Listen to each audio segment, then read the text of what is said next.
Bharatiya Janata party जिंदाबाद है, जिंदाबाद रहेगी। नरेंद्र मोदी जिंदाबाद थे, जिंदाबाद हैं। 2024 के बाद 2030 की भी मैं गारंटी दे रहा हूँ। 30 की गारंटी जनाब 29 की भी गारंटी दे रहा हूँ मैं। 404 सीटें ना आई तो मेरा नाम इरफान मिर्जा है, नाम बदल दूंगा, मुल्क छोड़ दूंगा। ये बता रहे हो आप? सही बता रहा हूँ, 404 सीटें गारंटीड। ये तो बोलते हैं मुसलमान खाली बस कांग्रेस के वोटर होते हैं। कौन बोलते हैं? ये कांग्रेसी बोलते हैं। कौन कांग्रेसी? 70 साल में क्या करा उन्होंने? हम लोगों की जो है 12% से लाके 2% पे खड़ा कर दिया। हम लोगों को उन्होंने जितनी भी योजनाएं उस योजनाओं से पीछे कर दिया। पुलिस के अंदर आज हम 0.5% है। 70 साल में हुए ना। 70 साल में आपने जो उसकी रिपोर्ट आई थी, किसकी रिपोर्ट थी, उस रिपोर्ट को देखा आपने? 70 साल के अंदर कांग्रेस ने मुसलमानों को पिछले वर्ग से भी ले आके पीछे खड़ा कर दिया। किसने करा? वही कांग्रेस ना जो 70 साल से राज कर रही थी। अब आप 7 साल 5 साल का रिकॉर्ड उठा के देख लो मोदी जी का। मोदी जी के 5 साल के रिकॉर्ड के अंदर 4,500 मुस्लिम्स को नौकरी मिली है। गारंटी कह रहा हूँ मैं, लिखत में है मेरे पास। ये मैं एक मुस्लिम कह रहा हूँ। राहुल गांधी सिर्फ देश घूम सकता है, पप्पू यादव है वो यात्रा कर सकता है, उस यात्रा से कुछ नहीं होना। प्रधानमंत्री बनने की तैयारी है उनकी। ये क्या चीज है? बहुत दूर है, टोफी है ये उसके लिए हल्की सी। पप्पू है वो। हाँ, ये बोल रहे हैं मुसलमानों के लिए, मुसलमानों के विरोध में 3 तलाक कर दिया, यूनिफॉर्म सिविल कोड लाने वाले, फिर बता रहा है जनसंख्या कानून लेके आने वाले। तो कुछ लोग ये बोल रहे हैं खाली बस मुसलमानों के विरोध में मुसलमानों को दबाया जा रहा है। सर बड़ा अच्छा सवाल है आपका। 3 तलाक, आपको पता है 3 तलाक क्या होती है? पहले 3 तलाक का मतलब ये होता था कि कोई भी महिला को एक मुसलमान एक टेलीफोन के ऊपर 3 बार तलाक दे दी उसने, उस तलाक देने के बाद वो महिला घर बैठ गई। ये 3 तलाक का कानून था। मोदी जी ने इस 3 तलाक के कानून को बदला। क्या ये मुमकिन है कि कोई भी सऊदीया में बैठा हुआ हो, कोई भी अमेरिका में बैठा हुआ हो, कोई भी मुसलमान वहाँ से फ़ोन करके महिला को बोल दे कि भाई मैंने तुझे तलाक दी, तो वो तलाक हो जाती थी? मोदी जी ने इस तलाक के कानून को रोका है। जिस तलाक के कानून को हमारा कुरान कहता है कि एक दफ़ा में फ़ोन करने पर कोई तलाक नहीं होती, ये कुरान कहता है। मोदी जी ने उस कुरान को फॉलो करके कुरान कानून लागू कर दिया, तो ये तो मुसलमानों के हक़ में अच्छा करा है ना। आज की तारीख में कोई भी मुसलमान किसी भी महिला को एक टेलीफोन पर एक आवाज़ पे 3 तलाक नहीं दे सकता। अगर जैसी 3 तलाक देगा वो फ़ौरन जाएगी कानून के पास कि भाई जब हमारा कुरान नहीं कहता तो ये कैसे कह रहा है 3 तलाक? तो मोदी जी ने उस 3 तलाक के कानून को लाकर मुसलमानों के हक़ में बहुत अच्छा करा है। यूनिफॉर्म सिविल कोड आना चाहिए देश के अंदर। बड़ा अच्छा सवाल है। यूनिफॉर्म सिविल कोड का मतलब क्या है? यकसा कानून। यकसा कानून का मतलब आज हमारे यहाँ क्या होता है कि मुसलमान जाके कर रिया है कानून, वहाँ पे किसी तरीके से उसके साथ दुर्व्यवहार हो गया, ठीक है, और हिंदू जो है वो जाके कहता है जी मैं तो इस कानून को नहीं मानता, शरीयत के कानून को, ठीक है। मुसलमान कहता है मुझे शरीयत के कानून से लॉ चाहिए। तो जब 2 तरीके का कानून होगा तो उससे क्या होगा? आज कई लाख कोर्ट के अंदर केसेस यूं ही पड़े हुए हैं। वो किस वजह से पड़े हुए हैं? सिर्फ 2 कानून की वजह से। जब एक कानून आ जाएगा कि भाई एक कानून लागू करना है, यकसा civil code, uniform civil code, जब एक कानून के तहत फैसले हुआ करेंगे तो जो लाखों फाइलें पड़ी हुई हैं जिसके अंदर मुसलमान भी निलंबित है और हिंदू भी निलंबित है, वो सारे कानून यकसा कानून के तहत फ़ौरन हो जाया करेंगे। लेकिन कुछ लोग ये भी बोलते हैं ना हमारे इस्लाम के खिलाफ है, शरिया के खिलाफ है, इसको हम आने नहीं देंगे, मर मिटेंगे, लेकिन यूनिफॉर्म सिविल कोड नहीं आएगा देश के अंदर। सर फिर वही बात मैंने शुरू में बोला ना, अवेयरनेस की कमी है। वो कुछ लोग वो हैं जिन्होंने कुरान शरीफ को मायनों से नहीं पढ़ा। अगर हमारा मुसलमान कुरान शरीफ को मायनों से पढ़ ले तो वो यकसा सिविल कोड को भी फॉलो करेगा, वो 3 तलाक को भी फॉलो करेगा। वो लोग हैं जिनको अवेयरनेस की कमी है, जिनको पता ही नहीं क्या लिखा हुआ है। आप शरीयत कानून लागू करना चाह रहे हो ना, शरीयत कानून के अंदर ये नहीं लिखा हुआ कि आप जो है ना उसके अंदर जो महिला को परेशान हो रही है उस परेशानी को सोल्व ना करो। यकसा सिविल कोड का मतलब ये हुआ कि एक जैसा कानून लाने के मतलब हमारे मुल्क के अंदर जब कानून सब एक जैसा होगा, सबको एक जैसी सज़ा मिलेगी। ये नहीं कि मुसलमान को अलग और हिंदू को अलग। बहुत ज़रूरी है यकसा सिविल कोड लाना। मैं तो कह रहा हूँ मोदी जी 2024 की सरकार बनाने से पहले इस कानून को ले आओ, पहले ला दो, बिल्कुल ला दो। बहुत ज़रूरी है, बहुत ज़्यादा। ये लोग खाली बस यही बोल रहे हैं ना कि खाली 24 के चुनाव के लिए मुद्दा देखा जा रहा है, गर्म किया जा रहा है वोट बैंक के लिए, और कुछ करेंगे नहीं। खाली बस मोदी खाली बस भौकाल देते हैं मोदी। 70 साल के अंदर मेरठ, मलियालम, मुरादाबाद, इसके दंगे याद हैं आपको? कांग्रेस के 70 सालों के, वो भी तो उन्होंने इलेक्शन से पहले गरमाए थे। मेरठ के अंदर बकरा ईद के अंदर 1983 के अंदर 2000 लोग मारे गए थे। 2000 लोग 83 में कैसे मारे थे? जलियांवाला बाग बनाया था उन्होंने। किसने बनाया था? किसकी सरकार थी? कांग्रेस की सरकार थी, और वो सिरे से मुकर गई बिल्कुल। तो ये इलेक्शन से पहले करा था ना, तो मैं वही बताना चाह रहा हूँ, इलेक्शन से पहले अपोजिशन वाले दसियों तरह के मुद्दे मार्केट में लेकर आते हैं, दसियों तरह के लेकर आते हैं। ये सब उन्होंने, ये इंडिया जब क्या बनाया है उन्होंने, इस इंडिया को अभी मैडम बता रही थी विभाजित कर दिया, टुकड़े टुकड़े कर दिया, INDINA। अरे हमारा इंडिया कोई विभाजित होने वाला है? कोई इंडिया के 2 टुकड़े करने वाले हैं, 4 टुकड़े? ये तो सारी पार्टियों ने मिलकर सब में डॉट डाल दिया। ये सब डॉट डाल दिया, सब में डॉट डाल दिया। डॉट का मतलब क्या होता है? शुगर डाल दिया। I के बाद फिर डॉट, N के बाद फिर डॉट, D के बाद फिर डॉट। ये क्या है? कोई सर सबको एकत्रित कर रहे हैं हम बस मोदी से लड़ने के लिए, गरीब जनता के लिए, सबके लिए एकत्रित हो रहे हैं। सर 2005, 2004, 2019 के इलेक्शन में भी एकत्रित करा था। क्या हुआ था? कहाँ गई वो लोग? तो मैं तो कह रहा हूँ, क्या लग रहा है फिर क्या होने वाला है? सर 24 की तो जिक्र ही ना करो, हम लोग तो 29 तैयारी कर रहे हैं। 24 तो जीते हुए हम लोग। बोलो भारत माता की, भारत माता की, वंदे वंदे भाई नरेंद्र मोदी, नरेंद्र मोदी। बात तू बोल रहे हो, 15 अगस्त है, ठीक है, एक तरफ पाकिस्तान है ना, कश्मीर मांग रहा है, कश्मीर मांगने कर रहा है, तो क्या कहोगे आप इसके बारे में? सर ऐसा है, वो तो मांग रहा है कटोरा लेकर। आपने देखी अभी गदर दू में कटोरा हाथ में थमा रखा है, ठीक है ना? उनका तो काम है, उनका तो काम है मांगना, लेकिन हम अपने शरीर का अंग किसी को दे देंगे? उंगली काट के दे देंगे? कश्मीर हमारा अंग था, अंग है और अंग रहेगा। कश्मीर ना जाएगा, ना जाने देंगे।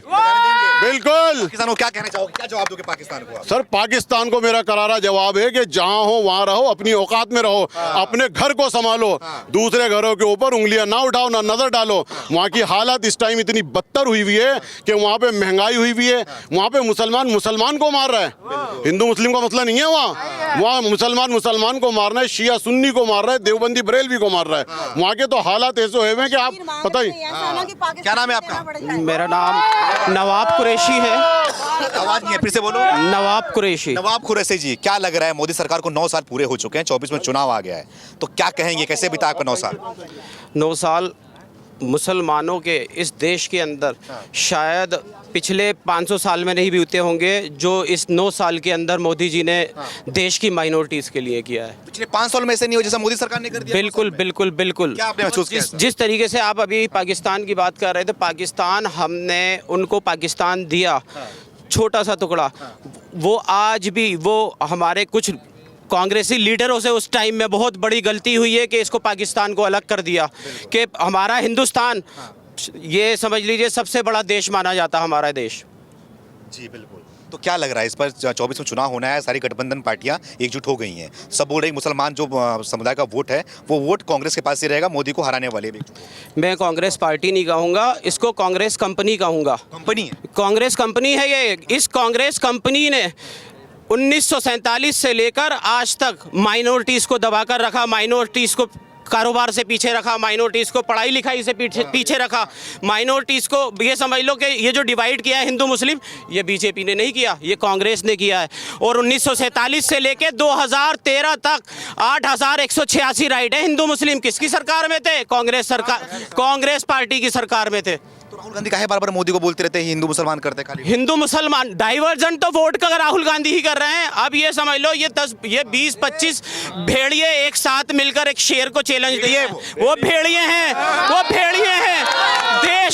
देश के शेर नरेंद्र मोदी को चैलेंज कर रहे हैं। वो 2014 में भी दिखाया, 13 में भी दिखाया, 2019 में भी दिखाया, 2024 में भी दिखाएंगे।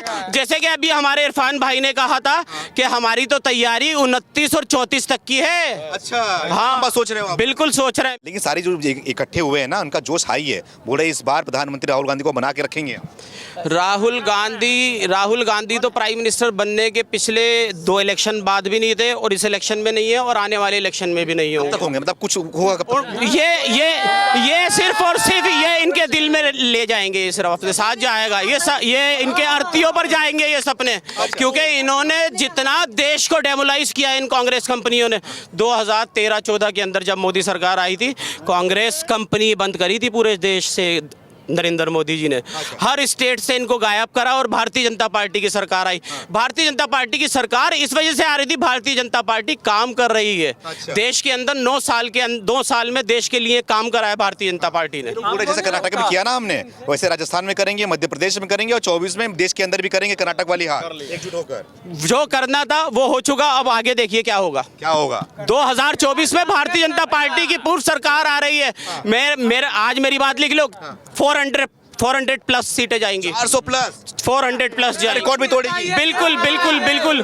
और मेरा मानना यह है कि देश के अंदर मैं अपने देश के सभी मुस्लिम भाइयों से अपील कर रहा हूं कि भारतीय जनता पार्टी को वोट दें और अपने देश का विकास कराएं। देश का विकास कराएं। ठीक है, हाँ भैया क्या बोलना चाहते हैं? देखिए, बात पप्पू साहब की हो रही थी, राहुल गांधी के लिए आप पूछ रहे थे कि राहुल गांधी प्रधानमंत्री बनने के लिए बोल रहे हैं, अपने आप को बनाने के लिए, ठीक है।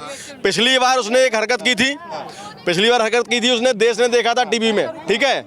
इस बार वो देख नहीं पाया, लेकिन वो करके क्या गया है, अरे भाइयों सुन लो, राहुल गांधी करके क्या गया है, आंख मारने वाला हवा में चुम्बन मार गया। अच्छा, आंख मारने वाला हवा में चुम्बन मार गया। राजतंत्र के शहजादे से लोकतंत्र हार गया। अच्छा जी, अब आप बात कर रहे हो करने की, तो कुछ करना इनकी फितरत में नहीं। अच्छा भैया शांत रहो, एक मिनट शांत रहो। मैं सारा जवाब शायरी से दूंगा, सिलसिले बार दूंगा, एक आदमी पे दूंगा। बोलिए। कुछ करना इनकी फितरत में नहीं, कुछ करना इनकी फितरत में नहीं। इन्हें बस माहौल बनाना आता है। और माहौल कैसे बनाते हैं? कैसे? पूरा विपक्ष मिलकर ले आया अविश्वास प्रस्ताव। जिनको खुद को विश्वास नहीं था वो अविश्वास प्रस्ताव ले आए। और जब प्रभु हमारे भगवान आए, नरेंद्र दामोदर दास मोदी, तो 2 घंटा 12 मिनट इन गाली नहीं दूंगा, निकल रही थी, इन लोगों से बैठा नहीं गया। और अधीर रंजन खुद इंडिया टीवी में कहते हैं थक गए थे। अब सुनो, उस पे ही मेरा एक तंज है, सुनना नहीं था गालिब, सुनना ही नहीं था गालिब, तो बुलाया क्यों था? अब बात कर रहे हो आप उसकी, हिंदू मुसलमान कैसे किया जाता है, सुनो इस बात को मेरी। शरद पवार साहब 3 दिन पहले एक वक्तव्य देते हैं, नरसिम्हा राव साहब को मैंने बोला था भारतीय जनता पार्टी पे भरोसा न करें, तो देखिए क्या हुआ, यूं ही बाबरी की बात नहीं छेड़ी है साहब। अच्छा, यूं ही बाबरी की बात नहीं छेड़ी है साहब। तख्त के खेल में जहर होना भी लाजमी है। जहर, और जहर कौन सा? हिंदू मुसलमान का जहर, हिंदू मुसलमान का। कौन करता है ये? जहर विपक्ष। कौन सा विपक्ष? 15 खानदान पार्टी, उनके लिए भी एक लाइन है मेरी, वंशवाद के डंक को, अरे सुन लो भैया, सुन लो, वंशवाद के डंक को समझ गए तो अच्छा है। तो मुमकिन है। अरे सुनो यार, सुनो, वंशवाद, विपक्षी पार्टी जो है स्पेशल 26, वंशवाद के डंक को समझ गए तो अच्छा है, वंशवाद के डंक को समझ गए तो अच्छा है। और पहले पापा राज करेंगे, पीछे उनका बच्चा है। ठीक है भैया। और ये क्या करते हैं, कभी हिंदू की बात करते हैं, कभी मुसलमान की बात करते हैं। अच्छा, कभी हिंदू की बात करते हैं, कभी मुसलमान की बात करते हैं। ऐ जुबाने सियासत, तुम क्यों ना कभी इंसान की बात करते हैं? ये क्या है? कौन है राहुल गांधी? क्या राहुल गांधी लप्पू से पप्पू है? बोलना वहाँ पे आवे ना है, झींगुर सा नेता है। क्या नेता बनेगा तू? चपरासी भी नहीं बन पाएगा, तू कुछ नहीं बन पाएगा। ऐसा मत बोलो। अरे क्यों ना बोले? युवराज इतने बड़े देश। हाँ युवराज है, लेकिन एक चीज बताइए, राम को गाली कौन दे रहा था? इनके परिवार वाले। इस देश में दंगे किसने कराए? इनके परिवार वालों ने। इस देश का बेड़ा किसने किया? इसके परिवार वालों ने।